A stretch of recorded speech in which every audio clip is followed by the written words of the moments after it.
tweet this out.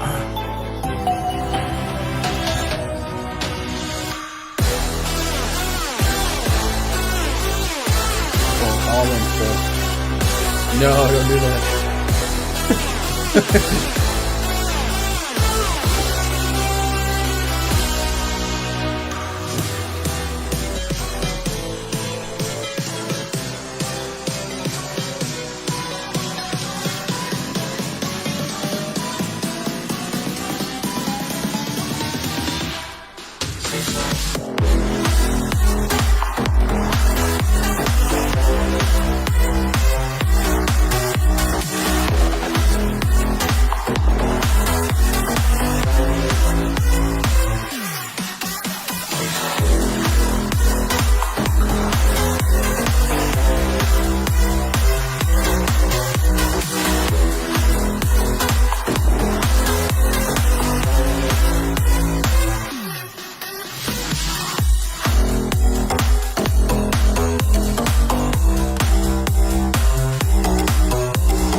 I swear this theme is the best theme that ever did to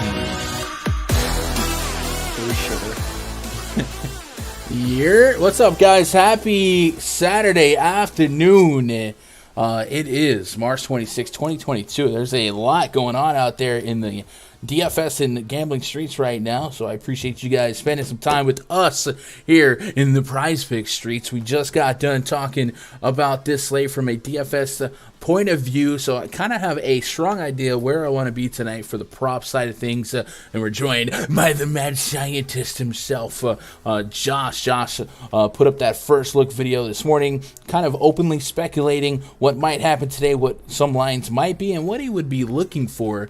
And now that some time has passed, some boards have developed over on PrizePicks, we have an opportunity to maybe breeze through here a little bit more of an abbreviated episode than normally, but hey, still plenty of time to get some action in there. Hey, by the way, that Pelicans and Spurs game is an early game, starts in 30 minutes. They didn't really touch it for the DFS side of things, so that might be a curious spot. And Josh, we kind of have to go quick here, so I do want to kind of attack some of your key points of interest, but since there's a sense of urgency in that Spurs game, did you have anything from that Spurs game that you were leaning on earlier? I think the Dashante Murray double-double prop was interesting. I didn't know how long that would stay up, but it still stay up. It's still up. Now, the projection implies him for 9 assists, 7 rebounds, so it's not a lock, but as a guy that can legitimately threaten for triple doubles every time he's out there, and he's facing a Pelicans team that has since rolled out Brandon Ingram, double prop is still kind of interesting because it does give you kind of 2 outs there. But because he's implied for these single digit rebounds and assists, he also gets kind of a low fantasy score projection at 48. So there's a couple of numbers I don't hate taking stabs at. Anything on this Pelicans Spurs game you like? Yeah, I was kind of worried if Ingram would play, what that would do to the Pelicans, since it would mess up minutes and usage for everyone, and it also would probably tilt the game more towards the Pelicans blowing them out again, because we've already seen the Pelicans blow out the Spurs without Ingram.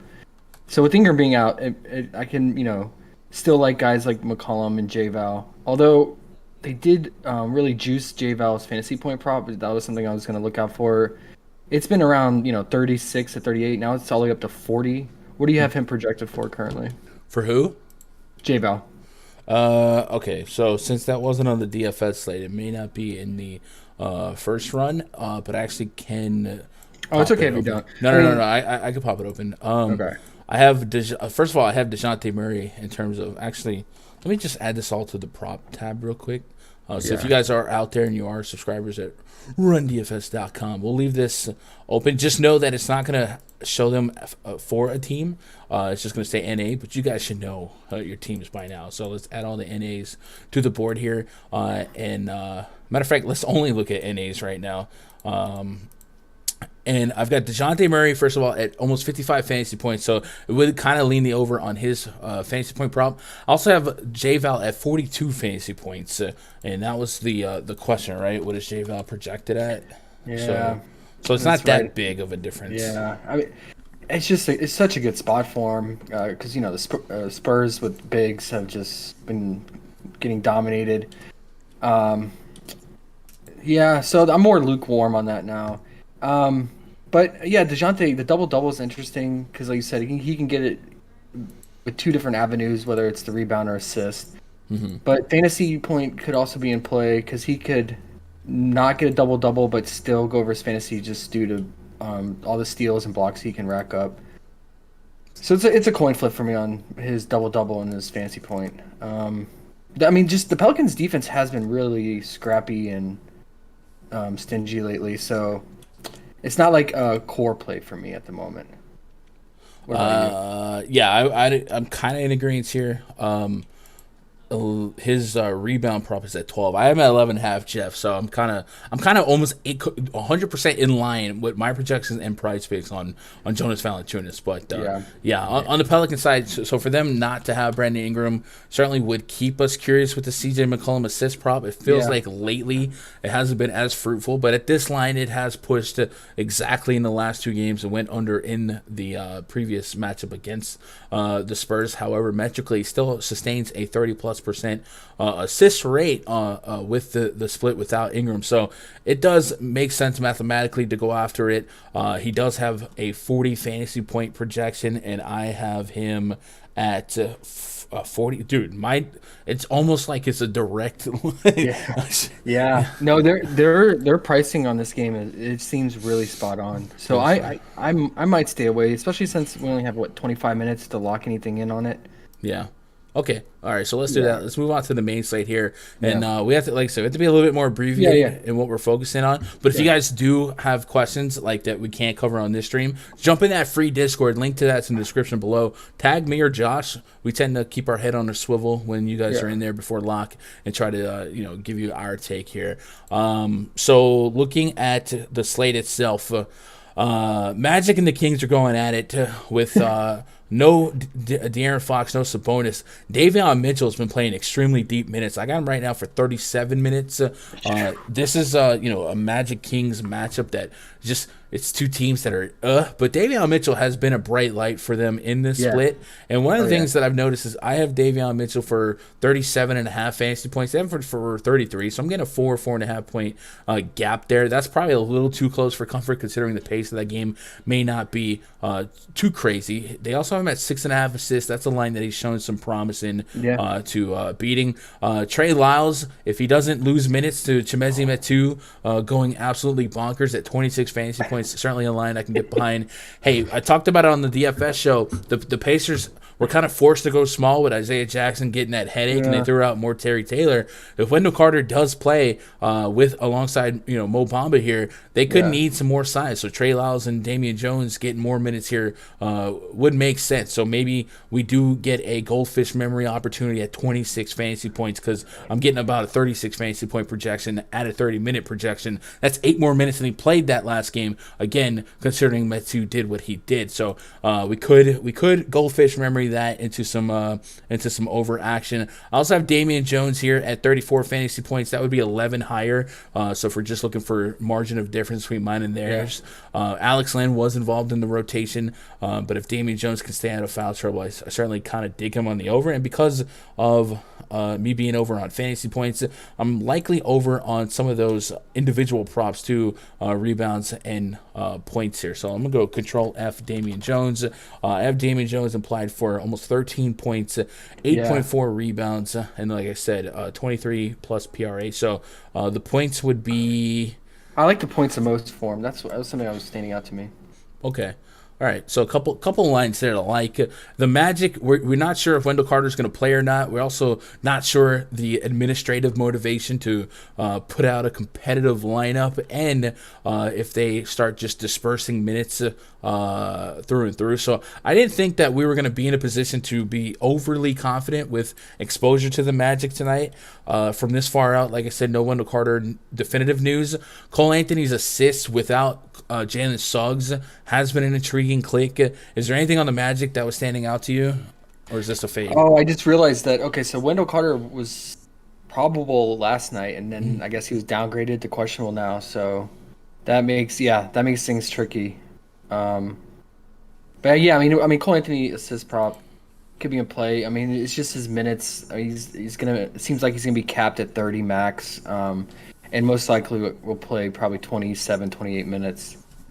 So you always run the risk that he's just not enough time for him to get to clear it. So I'm gonna put that as mid tier, especially since we don't have Wendell Carter news yet.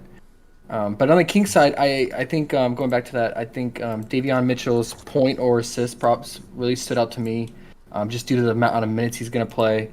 And it's a dice roll with the front court of the Kings, and you can roll a dice on Lyles or Damian Jones 10.5 point prop. Yeah, all right, I'm in full agreement there. Looking forward to so what do we type up? We put Davion Mitchell. Anything really, right? We like them all. Yeah, I mean his point and assist props are probably equal for me. FPS, Damian Jones, and that Cole Anthony assist prop's definitely been something that he has beaten more often than he hasn't lately, and his assist rate without Jalen Suggs has eclipsed 30%. Yeah. So even though Markelle Fultz is back for this one, he's still kind of on the minutes restriction. They've been playing a little bit more opposite than anything. So I don't think it's direct impact to be negatively correlated. But I would like Wendell Carter in for Cole Anthony assists, if that makes sense. Yes. Raptors hosting the Pacers here. Pacers are unpredictable in terms of what this lineup will be. Malcolm Brogdon was out for the last 2 games with rest. Thought he was going to play today, and then he was dropped with a Q tag due to conditioning. Again? Yeah. And so anytime there's been, but what I'm saying is the last 2 games it was rest. Now it's conditioning. So anytime there's like a squirrely Q tag against Toronto, I'm just like, are they vaccinated? But and the Raptors could be full strength. They could get Gary Trent here. And if that happened, this is a full strength Raptors team. It's 11-point spread. If we were targeting this game, I might be interested in some first half props. The Pacers front court has been very, very, very porous. Anything stick out to you, or is this a fade? I mean, the first half prop is a good call. I mean, it's a great matchup for Siakam and Scotty Barnes. And even OG, even though, he's going to get his legs under him coming back and get conditioned. Mm-hmm. But yeah, Siakam, against the Pacers front court, that's what we've been targeting all the second half of the season. I like it a lot. So his first half prop would be about 20.5, I assume. Let's see. 20.5 on the nose. 20.5. Yeah. I guess the only concern is with the first half prop with them being fully healthy, one of those guys could get hot or dominate usage, and with you're cutting it in half. So that would be the only holdback I would have on that. That game just is not appealing with the way the Pacers are setting up right now. Yeah, I mean, you really just don't know. Obviously, if Brogdon ended up being out, you could start sniffing around the assist prop for like Halliburton or what have you. But I do think there's a real chance that I just end up full fading the game, but especially the Pacer side. And I would almost guarantee that'd be my approach if Brogdon did play, and not just for prompts, but for DFS as well. Yeah. I mean, DFS, I get it for GPP. Like you with unknowns, you kind of want to use that as leverage, but we want to feel really good about our prop picks today. So for sure.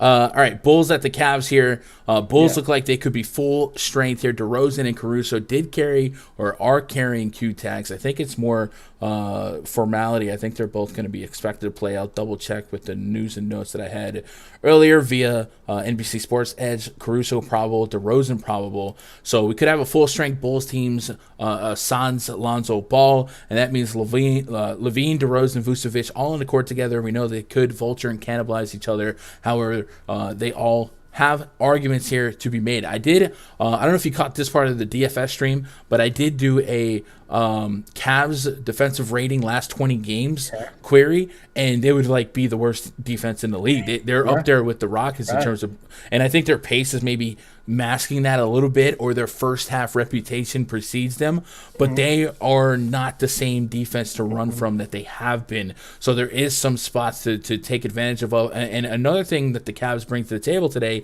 is that Bickerstaff said that they would be ramping up their minutes preparing for the playoffs. These guys could play 38, 40 minutes, and that was pretty true in that last outing for the Cavs here. They ended up losing by 13 to the Raptors, but starters Mobley saw 38 minutes, Darius Garland 38 minutes, 36 minutes on Lauri Markkanen, and then 33 minutes on Kevin Love, who drew, I want to say, a surprise start, but he wasn't a guy a lot of people projected to start. So if that's going to be the case going forward, one thing that kind of stuns me is the fact that Darius Garland, Mr. 40% assist rate, has a sub 10 assist prop, 9.5. So if you're going to get 38 minutes of Darius Garland, and his prop's going to be under 10 with that ridiculous assist rate that he's holding right now, I might be willing to take a stab at that against the Chicago Bulls team, even with Caruso's scrappy defense out there. And, that defense might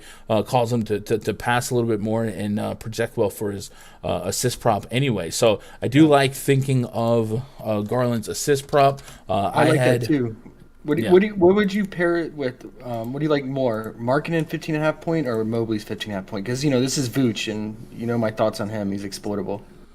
So I think the impact of Kevin Love being out there is something that we should be cognitive of. With that said, he only took 8 shot attempts from the field against the Raptors. That could have been a defensive thing, but Siakam's a little lanky defensively. They had OG Anunoby back.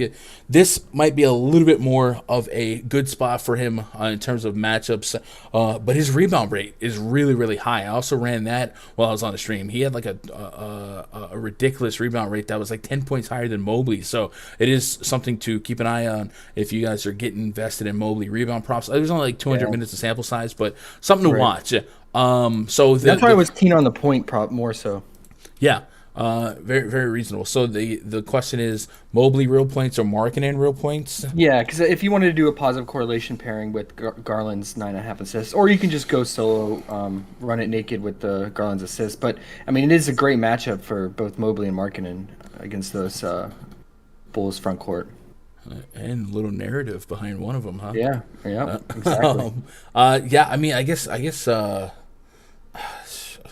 want to say Markkanen. They're right there at the exact same here. I think I'm going to say Markkanen for shot volume. Okay. If I had to. I don't even know if I'm like warm and fuzzy on that, but I think the shot volume should be there for Markkanen, double-digit shot attempts. And I think this game probably scores a little bit more and maybe a couple more possessions than that Raptors game played out. So give me Markkanen there. And then on the Bulls side, I really like Vooch in this matchup because the Cavs, like you said, the defense is really bad, but their centers have just been destroying them, putting up crazy fantasy points. I know it's been good centers that have been doing it, but even guys like, who was it, Zubac had a good game. Mm-hmm. I think 37 is a little soft, and like you said, he's gonna rack up rebounds, and the Cavs are giving up the second most rebounds over the last 10 games. So if there's point plays in play too, but if you just want to get it all, the fantasy point, I know they're all healthy and they're all back, but it's a great spot for them. All right, let me throw an uncomfortable name and number at you. Alex Caruso, 1.5 blocks and steals. I mentioned that. I was like, if it's on there, that would be the only thing I would consider. This guy. He on the season he averages about 2 1/3. And it's Garland. Blocks and steals. It's Garland. The Cavs have their top 3 in turnover rate. By the way, can you guess the 2 teams above them, or do you have it open? The 2 teams above them in turnover rate are the Houston Rockets and Grizzlies? No. Who is it? The Warriors. Oh, that doesn't surprise me. No. And then of course the Cavs are second in steals per game allowed. So it's right up Alex Caruso's alley here. Last game he got in a little bit of foul trouble. Levine or DeRozan was out. So maybe this is maybe there's a case that Caruso and Kobe White and DeSumo all could like just have 22, 23 minutes each. But as long as you don't get the same scorekeeper. Yeah, exactly. And don't correct it too. So just something to keep an eye on. I don't hate Caruso over 1.5. Caruso over 1.5 steals. All right, cool. Boom. Brooklyn Nets at the Miami Heat. Miami Heat did not clear up their situation. Yeah. They essentially have all of their lineup questionable. Jimmy Butler, Hero, Caleb Martin, Victor Oladipo, Duncan Robinson, PJ Tucker, all officially questionable for this one. Night 2 of a back-to-back for the Heat, hosting the Nets. Nets picking up some steam here. I know they lost to the Grizzlies, but they are definitely a team that, one, picked up some emotional momentum with Kyrie now being allowed to play home games. And then the Miami Heat have, I don't know what picking up emotional momentum is, but what's the complete opposite of it? Because that's what the Heat are having right now. They've lost to the no Harden Embiid Sixers. They lost to the G League Warrior squad, and they blew a 17-point lead against the Knicks without Julius Randle. Heck, if the Nets want to win this game, maybe they just don't play Kyrie and Kevin Durant, because if the Miami Heat have a weakness, it's to defend unknowns. Yeah. But with that said, we don't really know who's in for the Heat, and we're this close to the game, so it's hard to project the Heat, not only offensively as a team, but more importantly, maybe defensively, because the absence of Butler and Tucker and guys like that certainly would kind of clear the path for guys like Kevin Durant. Not that Kevin Durant can't score on Butler here, but it certainly makes things a little bit different. And ultimately, if we lose all those guys, Kyle Lowry's name is not on the injury report, and we might get into an uncomfortable click on a Lowry assist prop, which I know you vowed never again. But here we are. I don't see. Do we have props for the Heat? No. I tell you what, I was working on some player props for the main slate itself, and one of the things that kind of stuck out to me on the net side was Kyrie Irving's 3-point made prop. That was my only target in this game. I'm right there with you. Let's go. I know Seth Curry is back, but Kyrie has taken double-digit shot attempts from 3-point land. And it's the Heat. And it's Funnel the defense. Heat. Funnel defense. Bro, Let's we're kindred prop spirits. If you guys at home don't know what we're talking about, Miami Heat, they restrict points in the paint, but they allow a top 6 amount of points via the 3-ball. So it certainly makes sense for a guy like Kyrie to take 10-plus shot attempts and make 4 of them. Is the magic number 3? Yeah, so 4. So yeah, I do like the thought of Kyrie over 3. And then if you just wanted to throw a blanket over it, it might feel a little too Donovan Mitchell-y, where do we take the point prop or do we take the 3-point prop? Well, his point prop is at 27.5, and that's certainly something that he has given you steam on the last couple games. The Philly game, not so much, but that was a blowout. If this game stays more competitive, and right now we're dealing with like a 5-point spread, so they're live for 120 points, something like that. Kyrie's going to be involved, and he has just been on a different planet as of late. So I do like the thought of getting to some Kyrie here, even if it is just the 3-point prop. And then a line that we haven't seen that often, they gave us KD blocks and steals. So something to keep an eye on. I do have KD right now at 53 fantasy points, Kyrie at 48.5. They have KD at 47 fantasy points and 44 fantasy points. So not a whole lot of breathing room. And then also, if you want to run it back, they got Kyrie 4.5 free throws and Kevin Durant 7 free throws. So we'll see. I think it all comes down to who's actually in for the Heat to keep this game competitive. Bucks and the Grizzlies. No Middleton. Not a definitive answer right now on the status of Giannis Antetokounmpo, but the Bucks are 2-point road dogs. So you have to play with would the Bucks be underdogs with Giannis here? Now, we know that the Grizzlies are good. We know that they're the best defense without Ja Morant. But would that be something that maybe the books are trying to trick the public in betting Bucks here with this 2-point spread? Grizzlies have been really doggone good. So would like some definitive news on Giannis to make you feel good about his status tonight. If he does play 4 quarters of Giannis Antetokounmpo sounds really good. And despite the Grizzlies putting the Nets down, we saw dueling 60 fantasy point games from Kyrie and KD. So it's not impossible for a high usage guy to do well, especially somebody that might draw some more fouls against a guy like Jaren Jackson Jr. Even though Giannis not quite the free throw sharpshooter as some of those aforementioned names. But no Drew Holiday for the Bucks. So some more possessions where Middleton and Giannis can bring the ball up court, maybe heighten their assist rate. I think generally we're going to be a little bit more focused on the Grizzlies side because of the lack of news right now. And on the Grizzlies side, Dillon Brooks will be playing this game. He didn't play last game. We saw Zaire Williams draw the start, and that led to a lot of concentrated uses on Desmond Bain and Tyus Jones. But we also saw that game get very lopsided, and these starters didn't play the fourth quarter. So a guy like Tyus Jones maybe could be implied for a little bit more minutes here. And on the Grizzlies side, for the prop side on from the Department of the Redundancy Department, the props on Memphis from PrizePicks, they're giving us Desmond Bain at 20.5 real points, 1.5 blocks and steals, 35 fantasy points. They're giving us Jaren Jackson Jr. at 30 fantasy points. They're giving us Steven Adams at 28 fantasy points, so that probably means his first half prop is 14. Something we've been going strong with, but maybe if they do stretch out a little bit, if they get that Bobby Portis, Brook Lopez lineup and no one's in the paint, maybe that's something to be hesitant about. But it's still low enough that we can consider it. They give us Dillon Brooks 1.5 threes made. Yeah, that's an interesting one. And then I like it. Tyus Jones 6 assists. Yeah, I know. So I got some really key points on this matchup. I think these lines are not adjusted appropriately. I think they modified them based on the amount of minutes they've been getting because they've been blowing teams out, like the Pacers last game. So they reduced Tyus Jones' assist prop to 6 from 7. They reduced D'Anthony Melton's point prop from 14 to 11.5. That is very appealing. I mean, so he, in the last 5 games without Morant, he has taken 9, 10, 6, 8 threes. And he's shooting ridiculous, like over almost 50% on those 3-point attempts.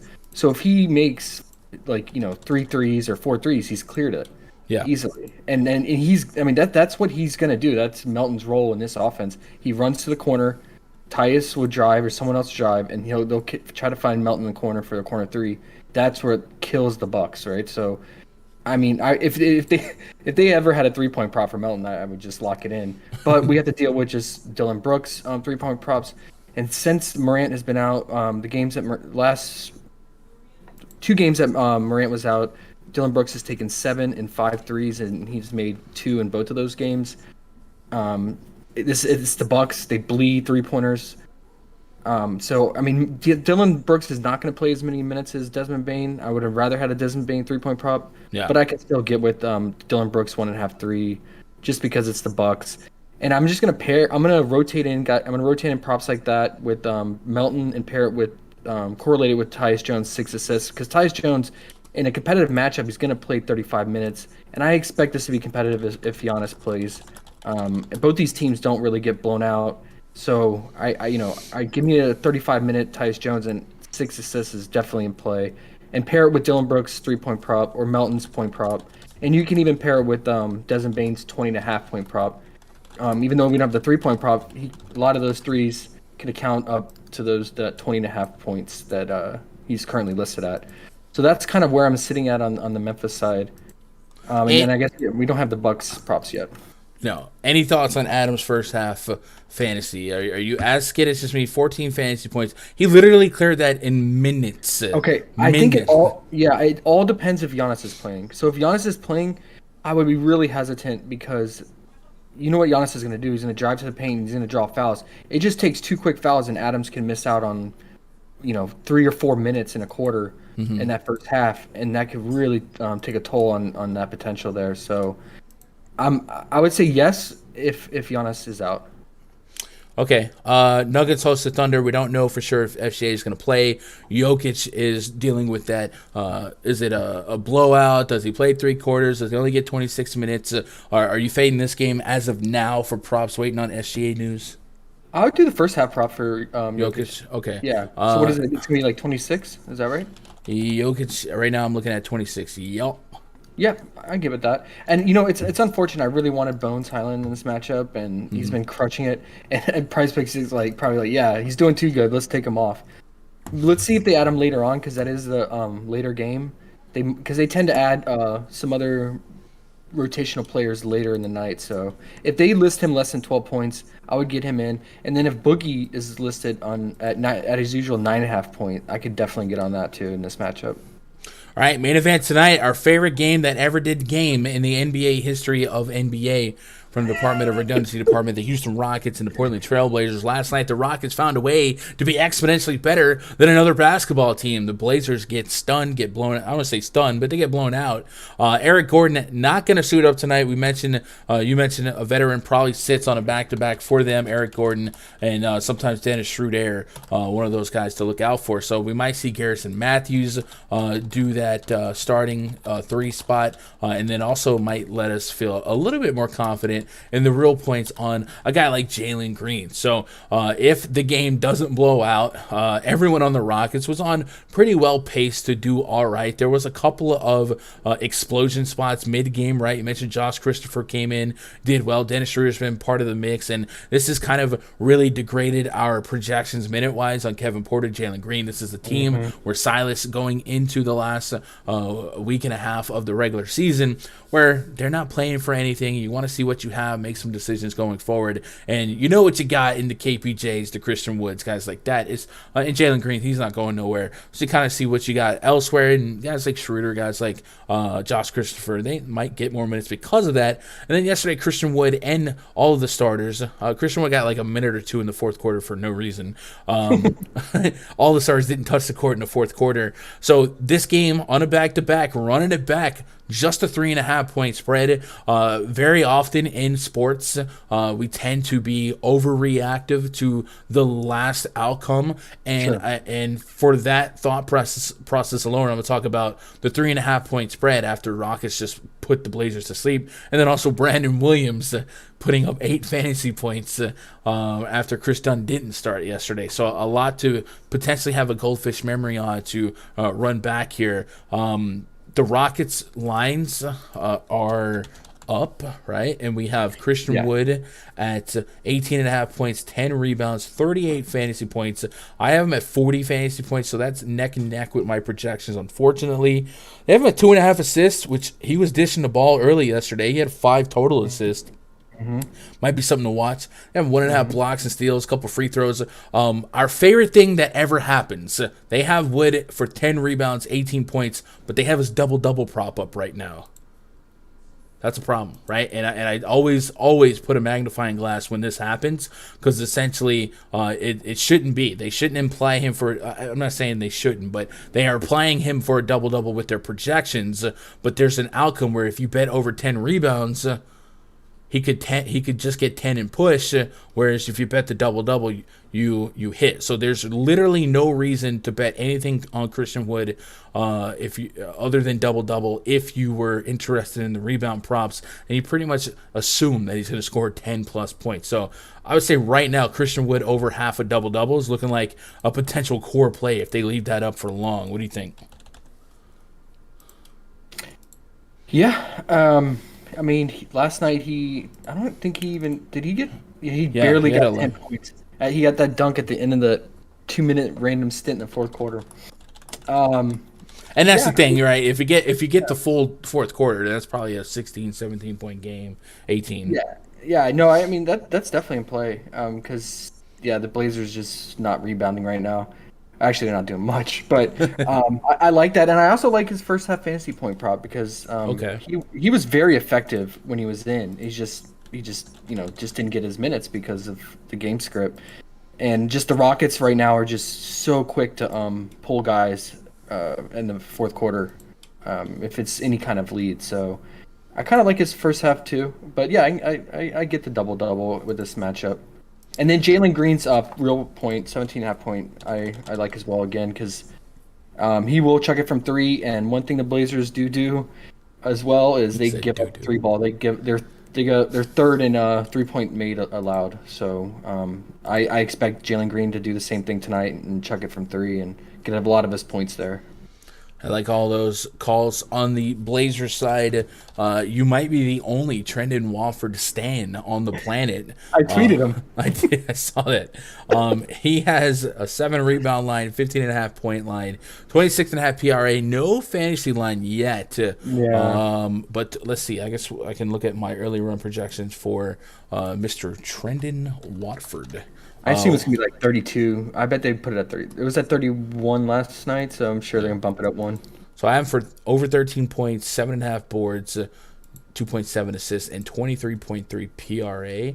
So 23.3 PRA is actually lower than theirs, but it's the Rockets. So there's no way I ever bet an under against the Rockets ever. So I probably wait for that fantasy point to drop and hope that those blocks and steals that the Rockets had allow. And he's really good at that. That's why he gets so many fouls. So he racks up the stocks. He's active on defense. So I would if anything I would take on him would be his fantasy point prop. And then they didn't touch Drew Eubanks' point prop. It's still at 14.5, and all he was doing was just making dunk after dunk. He wasn't doing anything else, so he wasn't rebounding, blocking, playing defense. So for him, I would just, if you're gonna go with him, I would just go with this point prop, because that's pretty much looks like all he's set with doing. And Brandon Williams, man, you could consider unders on him. You could, but I can't bet unders against the Rockets. I know. I just stay away from him. Man, is he bad? Chat, we're 10 subs from a nice 6,900 subs, and then we'll be 100 away from 7K. So hopefully we get that before April 1. If not, no big deal. But shout out to you guys for hitting that thumbs up, hitting that sub button, and the growth on this channel has been really, really good in the past week. A lot of good views on Josh's video. Your video is starting to become part of people's morning now. Waiting for their cup of coffee. And today's video got the most views of that series yet. Cool. So shout out to you guys for showing some love. That's why I do it, man. You know, I wanna help people out. That's what I'm here for. All right, so we do have to get in the RunDFS.com NBA VIP voice chat. If you guys want to join us in that, I am. Let me get the plug out the way. I just didn't want it's to a hook. I gotta hook them to stick through the commercial, and then we'll talk about the favorite plugs. God dang it, Josh! Sorry, I'm just excited. I'm excited. All right, so right immediately following this stream, we're going to be in the voice chat at the RunDFS.com premium Discord. If you guys want to be part of that, go to RunDFS.com, get yourself a VIP membership, then click VIP portal. You get a link to the spreadsheet, my player projections for DFS and prop betting, and then, of course, a link to the Discord. In the Discord, you'll join that NBA voice chat. Boom, right here. We'll be in there chilling out, maxing, relaxing, all cool. And if you don't want to open up the wallet, hey, that's cool too. We got a free Discord as well that you guys from the community have been crushing it in. The link to that is in the description below. Shout out to all you guys that have jumped in here in the last day or so. Chank, Liger Down, Harold Nash, Welcome G, The Bull Tone, Bank O de God, Winchester 8, Flash 17, Love. Hey, Love, I love Love. X Lee, you guys are awesome. Welcome to the community, and jump in here, say yeah in the PrizePicks and Props channel, the main chat, and then next week we'll do some more giveaways. We'll probably give away some VIP subscriptions and stuff like that. So definitely shout out to you guys. There's a free Discord, there's a premium Discord, there's voice chats, there's daily content, man. This is a really good community to be part of, and baseball right around the corner, and the grind don't stop. I'm definitely thinking, Josh, and I'm not going to toot my own horn for baseball, but Josh, would you say I know a thing or two about baseball? This man knows his baseball, man. All right. Listen to him. All right. So let's talk about our favorite plays. Then let's get out of here. Yeah. Here's what I got in the notes, and if I missed something, let me know. I wrote down Christian Wood double, Davion Mitchell anything, Trey Lyles fantasy points, tilted head dog hunt. What's that noise?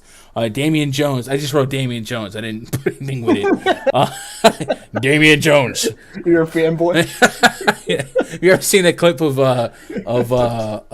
Peter Griffin walking up to like the sports book at the casino and just hands them money? It's like, sir, would you like to bet? No, just take my money. That's Damian Jones. Cole Anthony assist, Darius Garland assist, Alex Caruso 1.5 steals, Tyus Jones assist, DeAnthony Melton points, Dylan Brooke over 1.5 threes, and Desmond Bain 20.5 points. These are all, they're not necessarily prioritized or ranked in terms of confidence or anything like that. That's your job to do in the RunDFS.com VIP spreadsheet, and you throw a lasso around it it in the player props tab. But that's what I jotted down note-wise while we were talking. Did I miss anything? Did you want to add to that? I guess Drew Eubanks' points was something I definitely missed. Wendell Carter, by the way, just got rolled out, so maybe a hindrance to the Cole Anthony assist. Well, and with that note, Wendell Carter, look for Mo Bamba's first half fantasy point prop.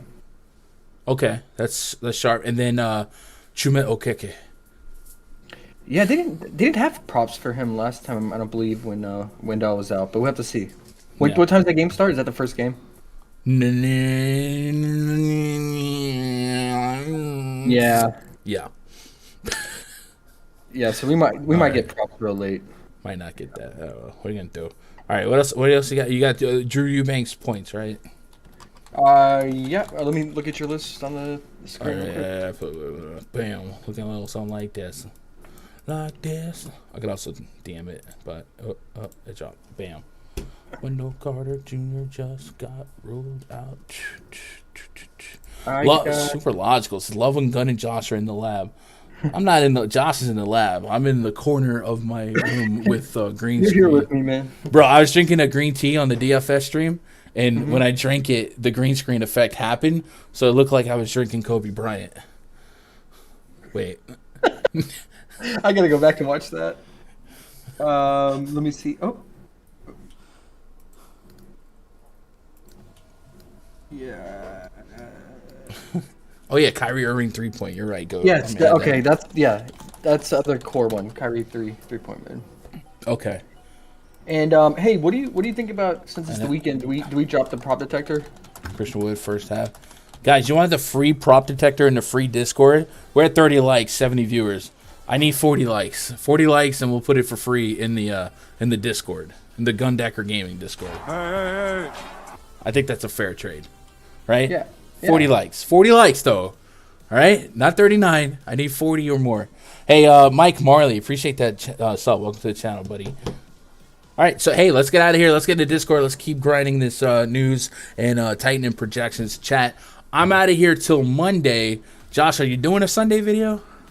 Yeah, how many games do we have? Please not a lot. please not a lot. I think it was a medium slate, but there was a couple of early games. 7 games? It is 2, 4, 6, 7 games, and there's a 2:30 game, a 5 p.m. game. I guess the main slate locks to 5.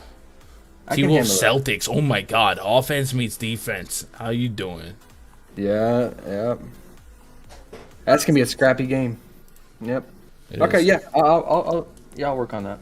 All right, bet. All right, chat. Twitter.com/Gundecker. If you got anything else for me, get in the free Discord. Get in there. I love you guys. Good luck. God bless. And go win some money.